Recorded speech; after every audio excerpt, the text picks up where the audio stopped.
Flemington, New Jersey. Good Morning Hunterdon kicks off your day by providing you with local news, traffic, and weather, as well as light topics through Vitamin C, Wake Up Call, and Chamber Chat.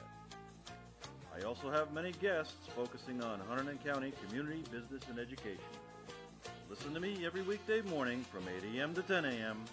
on Good Morning Hunterdon. Hello, it's Joe Peters with Radio. Real Estate Matters. We're going to get started in about 2 minutes. First things first, they've asked me to give you the weather and intro, so I'm going to do that first. This is Georgine Trinkle. I want to invite you to listen to Hunt and Hunterdon every Monday from 4 to 5 p.m. You'll be treated to discussions on hot topics every week. Hunt and Hunterdon provides a more in-depth look at issues that are happening right now. You can catch the show live and call in on what matters to you. Make sure to download the podcast to catch up on all our hot topics. Hey, so today is the 14th of August. It's just a little after 4 o'clock. The sun is out, but give it about 5 seconds. It'll be raining again. I drove from exit 15 in Clinton on 78 over to exit 36 in the Warren, Watchung area, and I must have turned the wipers on and off 20 times yesterday. I mean, it just kept changing and changing and changing, and that's what's been going on, sort of hot and humid. It's a New Jersey summer weather forecast. We're supposed to have weather in the high 80s, low 90s for the next few days, with a little bit of thunder boomer interrupting things as we go along. I'm going to play my introduction and we'll get started. One of the biggest decisions in your lifetime is buying or selling a house. Choosing a realtor with strong client communication, technology, and marketing skills will dramatically improve your chance of success. That's why Hunterdon and Somerset's residents rely on Joe Peters. Joe believes his clients deserve a smooth and seamless experience, not a roller coaster ride. As a Coldwell Banker sales associate with 20 years of experience, he's helped hundreds of people to achieve their goals and dreams, no matter where they were in the buying or selling process. Joe accomplishes this by approaching every transaction from a business perspective. Initially, he tries to fully understand your goals and dreams and make them his own. Then he takes the mass amount of data that's available and distills it down to a few understandable action points. And finally, he controls the entire process through technology and marketing. The end result to you is a smooth, rewarding customer experience. Let Joe show you how to take his professional expertise and put it to work for you. To contact Joe, go to jpeters.com or call 908-238-0118. So once again, it's Joe Peters with Real Estate Matters. And I'm broadcasting today from scenic downtown Flemington. It's hot and humid, as I just said, and the real estate market is really sort of rumbling along. We typically have a slowdown around July 4th weekend, and then it becomes too late to buy a house and get the kids in school. This year it didn't slow down. It just kept going, and we're listing houses, which is good news because we have such a shortage of houses that now that we're starting to list them again, I can see that eventually it could break this logjam up. I've had 3 or 4 people call me that have done business with me in the past and have decided to list, and in 3 of the 4 cases, they're going to leave the state for various reasons. But most likely, the most voiced reason is it's expensive to live here, and it is. It's a great place to live. New Jersey's a great state to live in, but it's also an expensive state to live in. And Hunterdon County ranks right up there. It's a little too far to commute to New York. So you've got to find a way to earn a living without commuting to New York every day, maybe a couple of days a week max. And it also is a great place to live, but an expensive place to live. It is the number 1 or number 2, depending on the month you look at it, income county in the country. It's usually Hunterdon is number 1 and Somerset's number 2, and then the next month they change places. But great place to live, just an expensive place to live. So I thought we would dedicate this week to millennials. It's almost become a dirty word, and I don't mean for it to be that because it's our future. And the millennials are our first-time buyers. So I'm going to define what a millennial is, and then I'm going to talk about some of the issues facing them when they go out to buy a home in the market that we're in today. Some of those are market-related, and some of those are self-inflicted. Some of those are a result of a lot of years in school and a weak economy and a lot of student loans. So let me define a millennial, numbering just over 75 million people, roughly 1/4 of our population in the country. Today's 21 to 37-year-olds are millennials. They're the largest generation in U.S. history. They're tech savvy, they're more racially and ethnically diverse, and more educated, and many have children later in life, much later than the previous generations. We're actually looking at getting married and having children to be in the mid to late 30s at this point, where it used to be the late 20s. So when I was a kid and we got married and had kids, it was the early 20s. So it's changing a lot, and that's changing what the demand is on housing. Although most millennials now have entered peak household formation and home buying years, they're becoming homeowners later and at lower rates. One new extensive millennial homeownership report says the homeownership rate of millennials between 25 and 34 was 37% in 2015, approximately 8% lower than a homeownership rate of Gen Xers and baby boomers at that same age. So less of them are buying houses. We're going to get into why. In the homeownership rate, if the homeownership rate for millennials had stayed the same as previous generations, there would be about 3.4 million more homeowners today. That's an amazing statistic. So they're not buying. Let's look at the generations defined. Millennials were born between 81 and 97. Today they're between 18 and 34. Gen X's were born in 65 to 80, and today they're between 35 and 50. And then the baby boomers were born between 46 and 64, and today they're 51 to 69. As a matter of fact, the older baby boomers starting to retire. So one report looks at demographics, lifestyle choices, external barriers to home ownership to determine which factors have been the greatest influence on millennials' home buying decisions. We quantify for the first time the influence on millennials: lower marriage rates, greater racial diversity, increased educational debt, big point there, and attitudes towards home ownership. Delayed marriage had the most significant impact on millennial home ownership. Being married increased the probability of owning a home about 18 percentage points after accounting for other factors such as age, income, race, ethnicity, and education. Ethnicity, I guess it's pronounced. The marriage rate amongst young adults dropped from 52% in 1990 to 39% in 2015. 52% in 1990 to 39% in 2015. The marriage rate in 2015 has been the same as it was, if it was the same as it was in 1990, the millennial home ownership rate would be about 5 percentage points higher. These are amazing numbers. Increased racial diversity played a significant role. Because the non-Hispanic white households have higher home ownership rates than other racial groups, millennials' increasing diversity contributed to their lower home ownership rate. Between 1990 and 2015, the share of white households dropped 16 percentage points from 76 to 60%.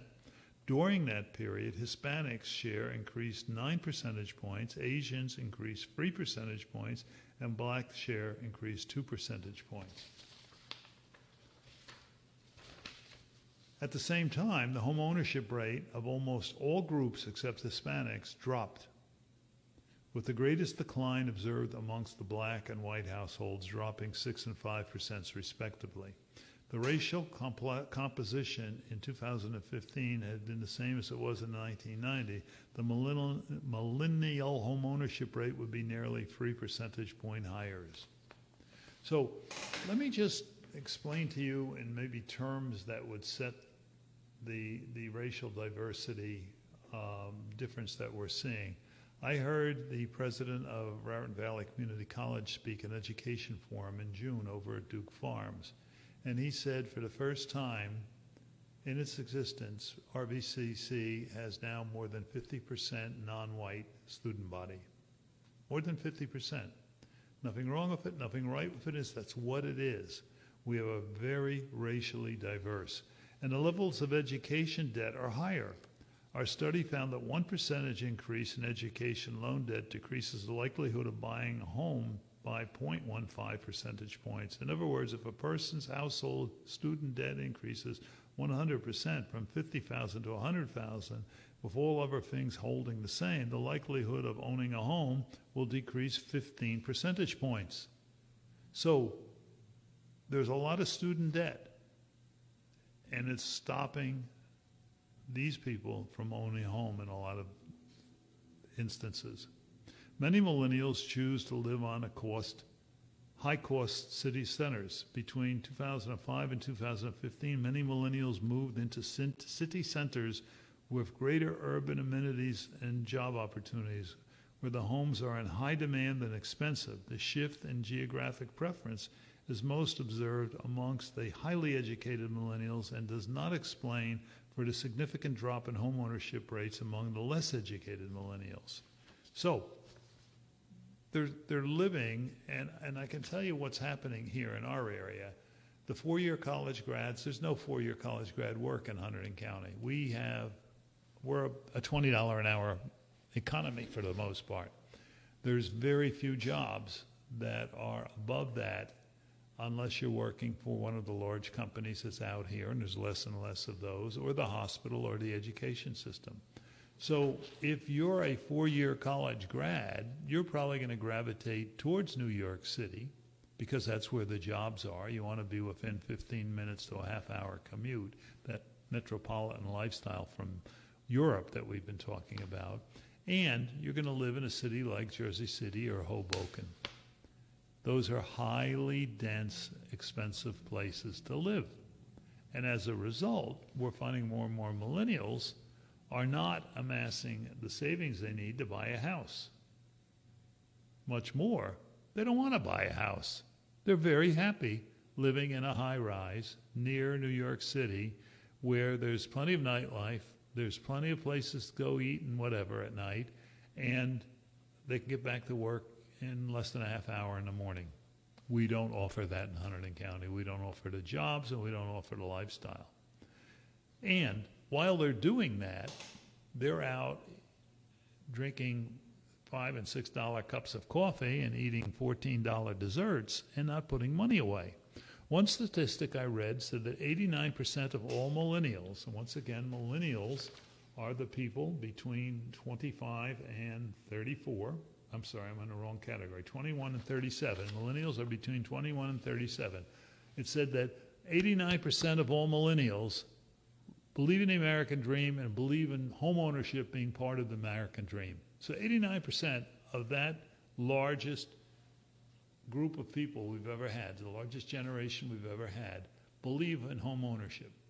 Yet, of the 89%, only about 80% of them had more than $5,000 saved. Let me repeat that. 80% of the people who believed in home ownership had less than $5,000 saved because they're living that expensive lifestyle. They're paying a lot for rent. They're paying a lot for their nightlife. And they're enjoying life. They're not necessarily missing the home ownership, but they still really would like to get back to it. Attitudes towards home ownership haven't changed much. Even for married, high-income white households with children, the home ownership rate is 2 to 3 percentage points lower than it was for similar households in the previous two generations. So what we're saying is, even for the married, high-income white households with children, a home ownership is 2 to 3 percentage points lower. Though this suggests an attitude shift about home ownership, it does not appear to be a significant impact, unless it's the start of something. That's a Joe Peters interjection. And this shift is a result of millennials' experience in housing collapse during the Great Recession, leaving them wary and of potential risks of home ownership. Their attitude towards home ownership may change if the economy continues to strengthen and home prices continue to rise. Now, I can't tell you, even over the last 10 years, how many couples decided to, instead of buy a house where both salaries were counted, take one of the salaries and buy a house based on that and let the other salary. So they would buy below what they could really afford because they saw so many friends lose their houses and get into deep financial troubles over that time frame. Though there's no ideal household homeownership rate, homeownership is highly beneficial for most families, offering a stable place to live, a hedge against inflation, and a way to build wealth. The average homeowner has household wealth of $231,000 compared to the average renter's $5,200. Let me say that again. Average homeowner's household wealth, that means that's what he's got in the house, $231,000 compared to the average renter's $5,200. And I guess that's what he has in the bank. According to two findings of our study are of great concern.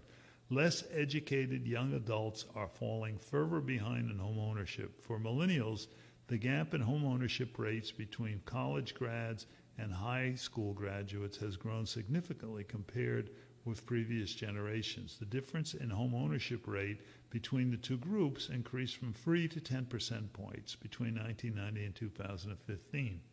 Though college-educated millennials contend with a high student debt and less educated millennials who are falling further behind in home ownership. So what we're saying is, and the number I keep hearing is about $350 a month is the average loan debt, college debt, student debt when you come out of college. Well, what they're saying is the less educated don't have that or have that much of it, and yet they're still falling behind.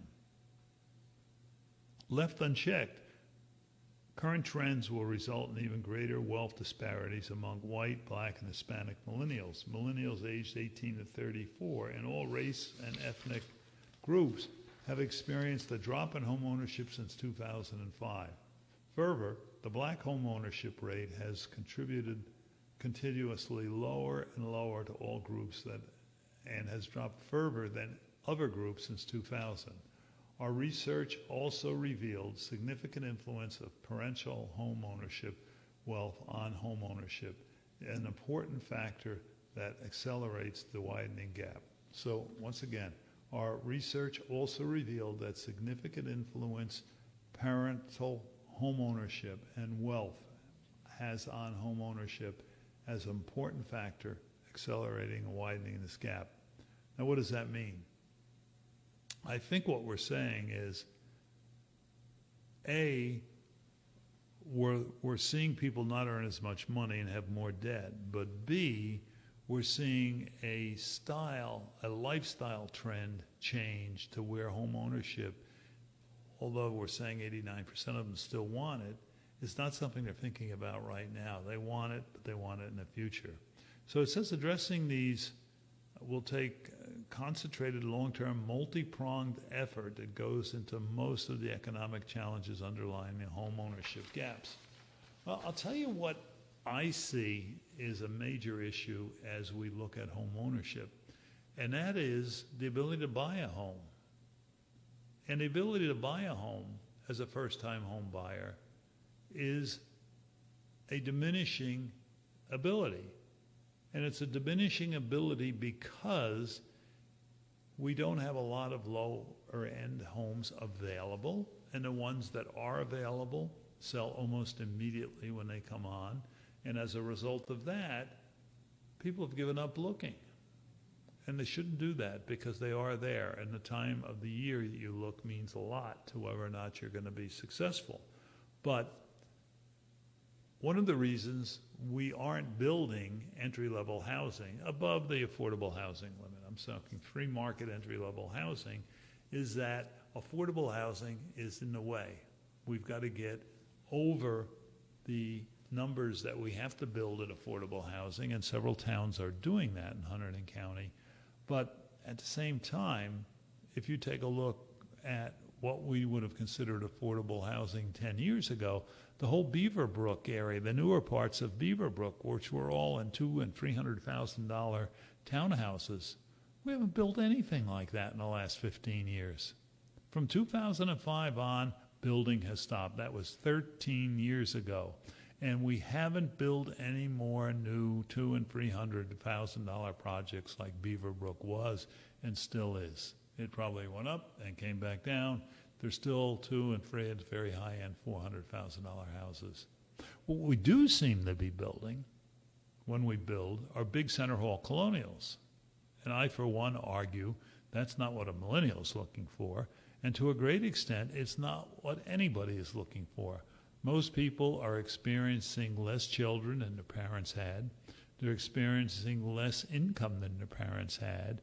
And they're experiencing a paradigm shift in lifestyle to want to have more discretionary time and money, to the point where buying a great big house is not what's on their mind.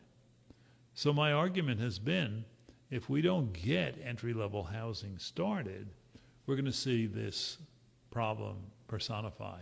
We're going to see us stuck with a whole bunch of houses that we can't sell in the over 700,000 category, and we're going to see a whole bunch of people moving out of the area because they can't afford to live here. And let's just put a number on it. If you earn $50,000, that's a reasonable 2-year degree and a couple of years of experience.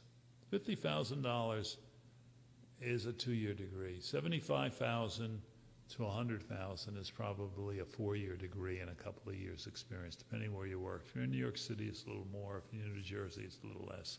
But you pay back commuting. It's the same money. If you earn $50,000 in Hunterdon or Somerset County, I don't care what county in the state you live in, if you earn $50,000, all you can afford to spend on a month for rent or for a home is $1,250 a month. I'm going to say it again. $50,000 buys you $1,250 in rent or $1,250 in mortgage. You add the taxes and interest together, and you're not going to find anything for $1,250 in Hunterdon or Somerset County. And if you go out to look at rentals, the best you're going to get is an old one-bedroom condo. Our average one-bedroom rate now is in the $1,300 rate, so you may not even be able to afford that. I will tell you, you can probably buy a condo cheaper than you can rent it today because the rents have soared because of this issue. We have about a 2.5% vacancy rate, but there's not that many out there. So yeah, there's some, and it's sort of like an Easter egg hunt. You got to be the first one there. You got to put a deposit down. You're going to find out there's multiple offers. You're going to find out even though you made the best offer, somebody else has cash and they beat you. I've been through this 100 times. Do you know what my average, and it's not me, I think every realtor would agree with me, my average number of offers to completions is at this point in time? I would say it's between 3 and 5, depending on the area. The further to the east, it's higher to 5. In Hunterdon County, it's more like 3. In other words, we're going to make an offer and lose on 3 houses before we get one to stick to the wall because of the competitiveness, because of the lack of inventory. Now, let's go to the point I made before, and that was that the baby boomers who typically have not moved up to that last big house, and these would be the people in the 50 to 60 range. Typically, the kids are in school. There's more time, you don't need the space, and mom and dad buy their dream house. It's been going on for years. We did it. We bought a great big 4,000 plus square foot house, and it was just 2 of us. It was so big we had to call each other on the phone. But people are looking at it today and saying, my God, real estate's not the investment that it once was. Usually I would buy something and the price would go up. But if you buy something in the above 600,000 mark in Hunterdon County, at best your price is going to stay the same. At worst, you could lose money over time. So between that and some increased pressure on taxes, although I argue that tax rules don't affect this level buyer, but the buyer is getting twice their standard deduction whether they buy a house or not. So in effect, they don't have to buy a house to get it, which they did in the past. Anyway, people aren't buying that last big house. But people have been sitting in their houses for 10, 12, 15 years are starting to sell them. And when somebody puts a 550 on, somebody that just sold a 450 is going to buy it. And when somebody buys his 450, somebody that just told a 300 is going to buy it. And when somebody moves out of that 200 to 300, that's going to be a millennial finding the house they're looking for. So this log jam will unjam if we continue to see the trend that has started. But I think it's going to take some time, and I think it's going to take into the spring. Right now, we're sitting with half the inventory we had 7 years ago in 2011. One half of the inventory that we had 7 years ago. And if we take a look at just Hunterdon and Somerset County, I think you're going to see, let me see if I can find the numbers. We're sitting at about 10% less than a year ago and 20% less than 2 years ago. We're down in inventory. But what I saw different this year, which is when we get past July 4th and we stop listing houses, didn't happen. It almost accelerated after July 4th. And more listings kept coming on, and as a result of more listings coming on, more sales were happening, and it's happening in reverse order. If we sell a house that is in the 550 market, it's probably somebody's finally finding a house they want to move up to, and they're putting their 400 on. And when a person buys that, they're finally putting their 300 or 275 on. So it triggers 3 or 4 sales. And what used to happen was just in the reverse. Somebody would go out and buy that first-time house. That person would buy a second. That person would turn around and buy a third, which would be in a 500. But there's such a shortage of inventory, people are afraid to put their house on the market and be caught in between. So they're not putting their house on the market, and that's what's slowing things down. So it's not like they've changed their mind or they're buying that last big house. That still isn't happening. To a great extent, it still isn't happening. What is happening is people who haven't sold their house in a long time, and up before the financial crisis, the average time in a house was somewhere between 7 and 8 years before you sell it. That's average. Some people stay in a house for life. Some people stay in a house less than 7 or 8 years. But the average was 7 or 8 years. Right now, it's around 11 or 12. But that log jam is starting to free up, and we're starting to see people who put their house on the market. And as a result of that, we are seeing the market continue. And last month in Hunterdon County, for example, let me just take a quick look at the numbers. We sold 156 houses. We sold 204 the month before. So the month of July slowed down about 25% over the month of June. But I wouldn't be surprised if we sold more than that in the month of August. It's just kept going. And when we sold 156, we listed 230. And if you divide the 156 and the 945, which is our total, we have 6 months of inventory. And we have 6 months of inventory or less all the way up to we get to the 700,000 mark. That's pretty good news. So what am I saying? In a nutshell, I think the logjam is freeing up. But in a nutshell, we have sort of a tale of two cities. We have millennials moving towards New York, where they can earn the money and where they can live the cosmopolitan lifestyle that they want and spend their money on that lifestyle and not save towards home ownership.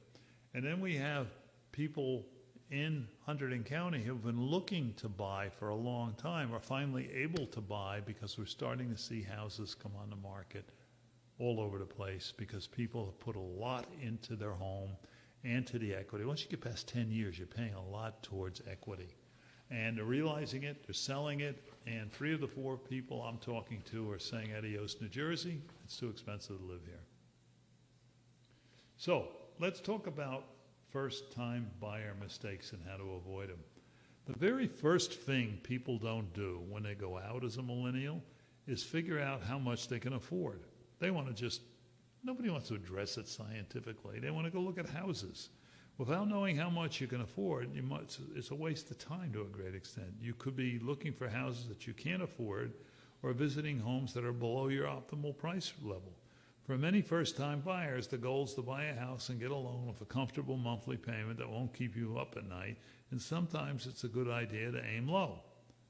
How do you avoid this mistake? You go out and you talk to a mortgage professional up front, and you get a calculation that shows you what price point is affordable for you, and now you go out and address it a little more comfortably. And I tell this to a lot of people. When I get a buyer who wants to look at houses, I say, why don't we sit down and talk first? Well, I'd like to look at some houses. So I talk to them along the way, and I do the pitch as we go through the first 2 house visiting trips. But then I say, you know what? Based on your taste, I think you're looking for a house that's probably higher than the level you're looking at. And I wouldn't be surprised if you can't afford that, but you should talk to a mortgage person and find out. So they may be looking at the 350 when they could afford up to 500. Now, that may require both salaries, but I get them to talk to a mortgage professional. It's amazing sometimes what we discover. So figuring out how much you can afford is a great first step. Also, people tend to make a down payment that's too small. If you put 20% down, and that's a lot of money, even if you're buying a $100,000 house, and there's no such thing in Hunterdon County or Somerset County. There's probably no such thing as a $200,000 house. But you get above that, and we start to have inventory. So you buy a $100,000 house and you put 20% down. That means you have to have $20,000 in cash. You're not saving $20,000 in cash if you're eating $4 desserts, $14 desserts, and drinking $5 cups of coffee. So we need people to understand that you don't need to have 20% down. Some loan programs can get you in with 3.5, and sometimes that's a good idea. But homeownership occasionally sometimes that's a good idea, but homeowners occasionally have regrets. It's a survey commissioned by NerdWallet, who wrote this article. 1 in 9, or 11% of homeowners under 35, agreed with a statement, I should have waited until I had a bigger down payment. It was one of the most common regrets that millennial homeowners made. And how do you avoid this mistake? Figuring out how much it is could be a judgment call, but a bigger down payment allows you to get a smaller mortgage, giving you more affordable house payments. And I see a lot of people still living with mom and dad so they can put some money away. That's sort of one way to get there. The downside of taking the time and saving money is that mortgage rates have been rising. So it means that it's going to become more difficult to buy the home that you want. You may miss out on the building home equity as those values increase. So you got a two-pronged thing going on. Interest rates are going up. For every 1% they go up, for instance, this year it'll go from 4 to 5%. You're going to lose about 9% of your buying power. So if you could afford a $500,000 house, just to use round numbers, at the end of the year you can only afford a $455,000 house. At the same time, prices are going up. We're probably going to see 5 to 7% depending on your price point and location. So let's just use the bottom and say 5% went up. The house went up 5%.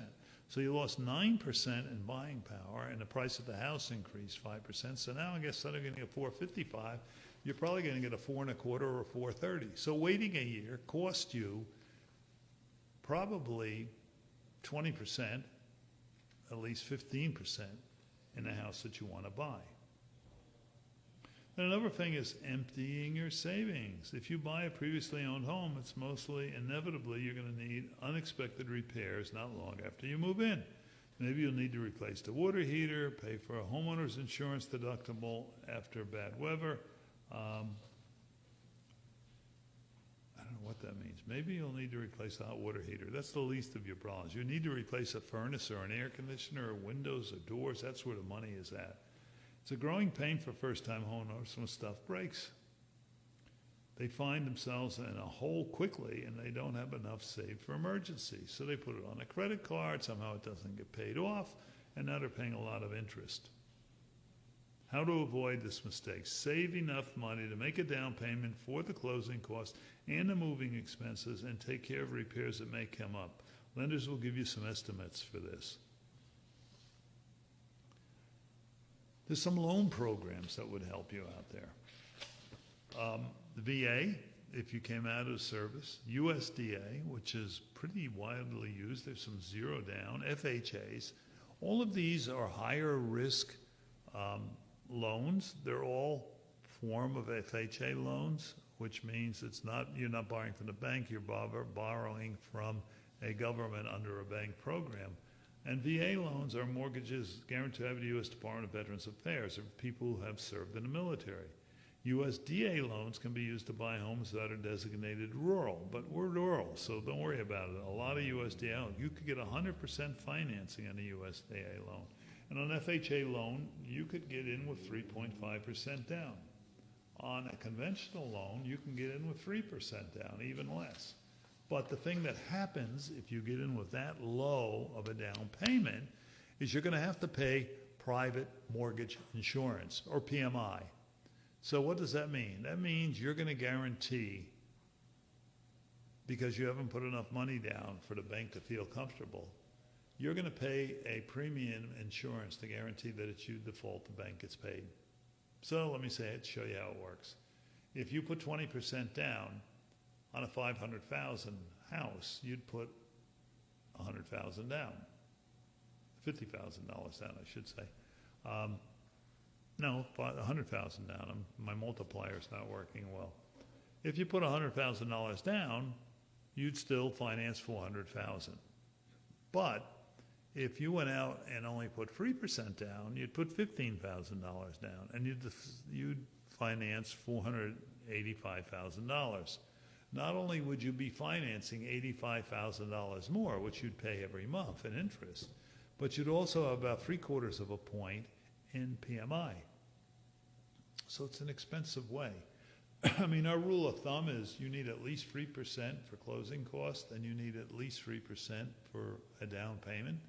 And then you're going to start paying 3/4 of a point till your house's appreciation gets up to where you have 20% equity. Some banks are a little lower than that, but in general, it's a 20% equity situation. So you've got some things available to you, including loan types, and then you've got different kinds of mortgages. Besides that, shopping for a mortgage is like shopping for a car or any other expensive item. It pays to compare offers. Mortgage interest rates vary from lender to lender, and so does some of the closing costs. But according to Consumer Financial Protection Bureau, almost half of the borrowers don't shop for a loan. What I always tell my people is let's get the offer made with a bank that you're comfortable with, and then let's go shop it around. Let's see if there's a better deal out there for you. I find that nobody can loan you money cheaper than anybody else. If the rate is better, it's buried in points. If there's less points, it's not that good of a rate. It comes out to about the same thing. It's somewhere. It's in there. You know, it's like Prego. It's in there, but you got to figure out where. Apply for multiple mortgage lenders. Research from Freddie Mac indicates that borrowers could save an average of $1,500 for the life of the loan by getting one or more rate quote. An average of $3,000, they get 5 rate quotes. So they are saying there's some better deals out there. Credit reports. So what do you need to buy a house and get a credit? In order to get a mortgage, you have to have a job. Pushing carriages at Walmart isn't going to cut it. It's a reputable job, but it's not enough to get a mortgage. So you have to have a job. You have to be in that job, and there has to be demand that you're earning what you're earning in that job. So let me say that backwards. If you're pushing carriages, you're probably making minimum wage or maybe a few dollars more. But if you got a 2-year college degree, you're probably making like $20 an hour instead of roughly $10 an hour. And if you got a 4-year degree, you're probably making more like $40 an hour. Well, you always get paid in replacement cost. So if 10 people could push a carriage, you could be replaced by somebody who's willing to work for minimum wage. But if you're a computer programmer, you can only get replaced by another computer programmer, and he's going to get as much, if not more, than you're getting. So you're going to get paid replacement value. You need a job, then you need some credit. Your credit, and we're going to talk about this, has to be decent. You have to clear at least 650 on your FICO scores, and if you clear 750, you're probably golden. So I would think one of the first things you want to do is pull your own credit report and just take a look at it. But if you're going to go apply for a mortgage, your mortgage rep's going to do that with you. So you might want to do both at the same time. And if you say, oh, it gets pulled too many times, now they can do a soft pull. And it's not going to affect your credit. If it is, it's going to affect at a point and it goes away in a month. You need a job, you need a decent credit report, and you need some money to get started with. If you got those three things, you should be in fairly good shape to get a mortgage. Now, if you put 3% down, you're going to pay PMI. If you put 20% down or roughly that amount, you're not. So there's some various things. I know I heard one couple tell me, well, I'm not going to put the extra 17% down. I'm going to leave it in the bank, and that 17% will earn me 3% in the bank or stock market. And I'll pay the extra 0.75% because I think it's cheaper than what I'd be making, or roughly the same, and I know I've got a cash reserve. That's one way of looking at it. Other people just don't want to pay interest. Then there's discount points. To me, that's part of the shell game. If you're getting a discount point, that means it's coming from somewhere else. Your rate's going to be higher. If you're not getting it, it's going to be lower. And shopping for a house before a mortgage. It's more fun to look at homes than it is to talk about finances. That's pretty natural. So that's what a lot of first-time buyers do. They visit properties before finding out how much they're able to borrow. Then they're disappointed and discover they were looking at the wrong price range. Especially with first-time buyers, I pretty much, after the first time out, say, we got to go talk to a mortgage rep and get a picture on it. Underestimating the cost of home ownership. It's just like owning a car. It's not just your down payment and your mortgage payment. Your taxes are included in your mortgage payment.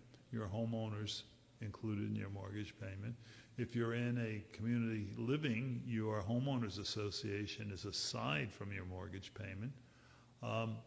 But there's other things that come along. You probably need to put a couple of percent a year away. Some years you won't use it, and some years you use much more than it, so that's why it averages out.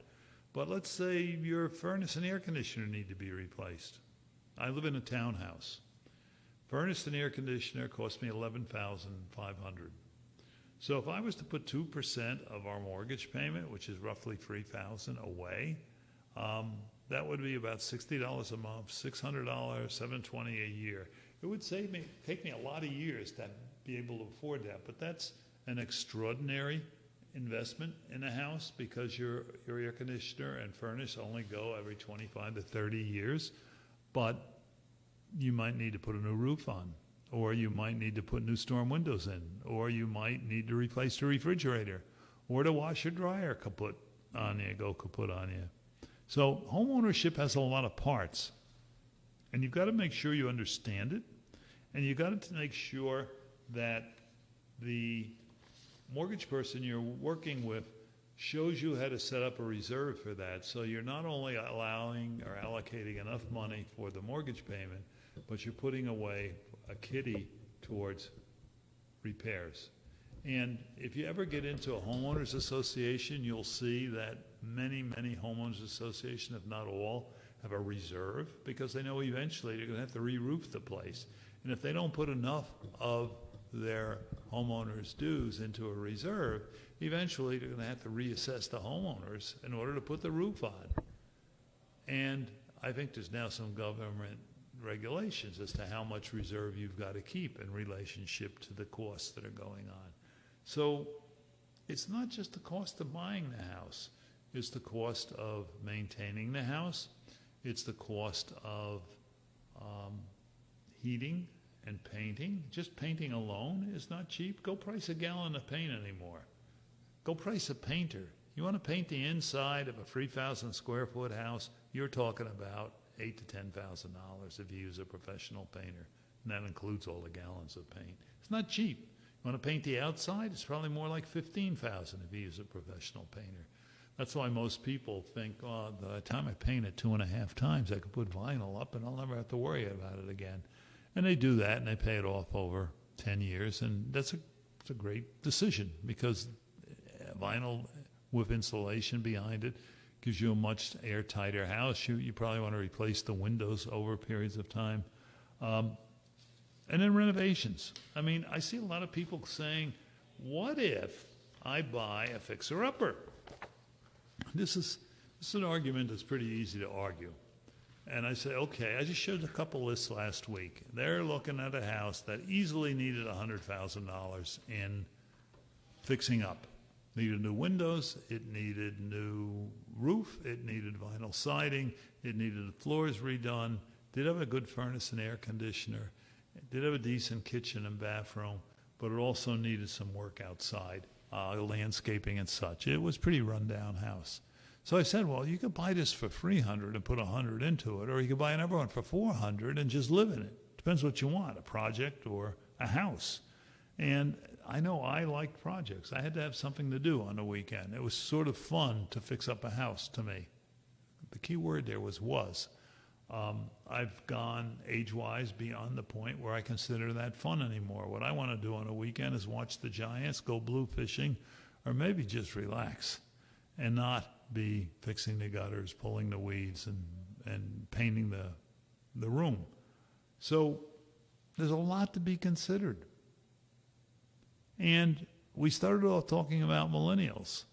But regardless of who buys the house, there's a lot to be considered. It's just like buying a car. It's not just the cost of the car. It's the cost of operating the car, how much gasoline, how much oil, how much maintenance, tires. What is your kitty? I remember saying to one of my kids, he wanted to buy the car, he had enough money for the car, so what about the insurance? Oh, didn't think about that. Well, that's like $1,000 a year for a kid. So, okay, now I got enough money for the car and the insurance. Well, what about a repair kitty? Just in case. So there's nothing worse than owning a car fully insured that's sitting in front and the house broke because you don't have money to fix it. Houses are the same way. It's not that you're going to sit in front of the car broke, but in effect, you want to live in it and you want to use it. And I said there's a pretty easy argument when somebody wants to buy a fixer-upper. We have people out there every day. We call them flippers. They're cash buyers. They buy and sell. They try to make $30,000, $40,000 in the middle. They'll buy a house.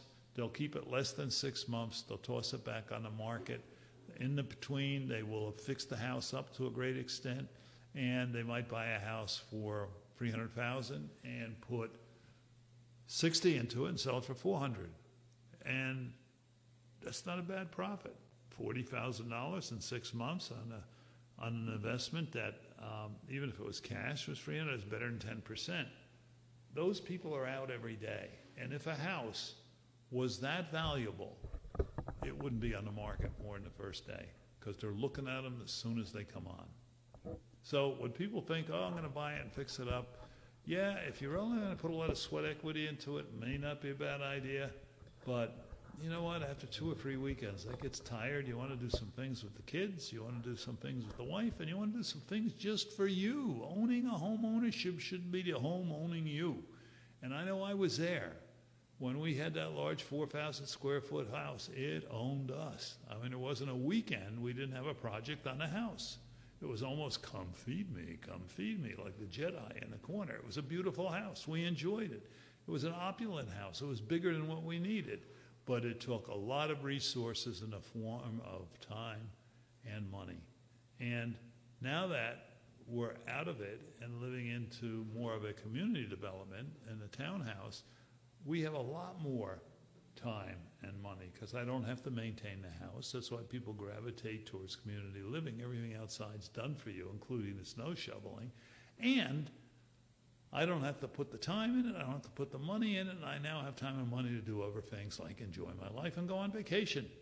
May not have that great big house that everybody's envious of, but I also got pictures that I'll never forget from a vacation that we had a wonderful time taking.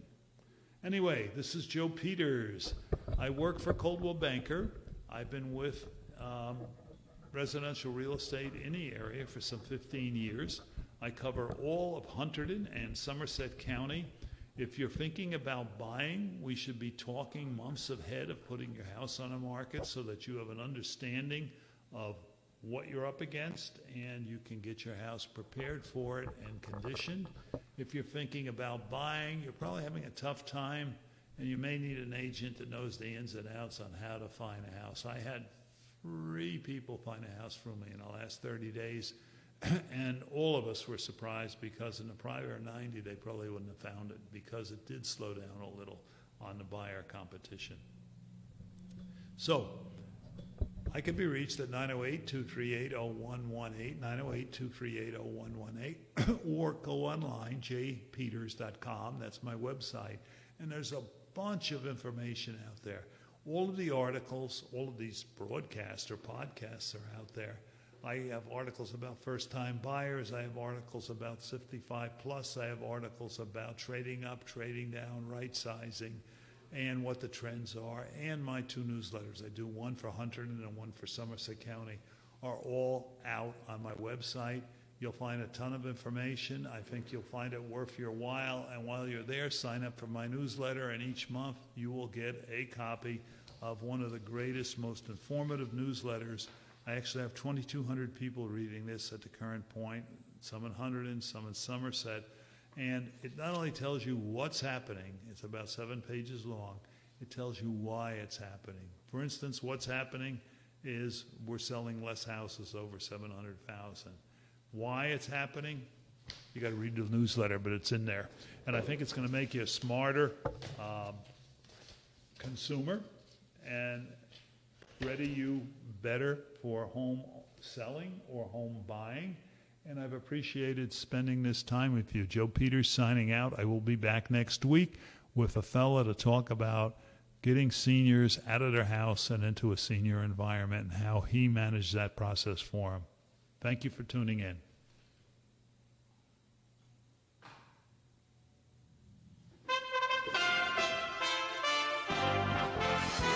USA Radio News.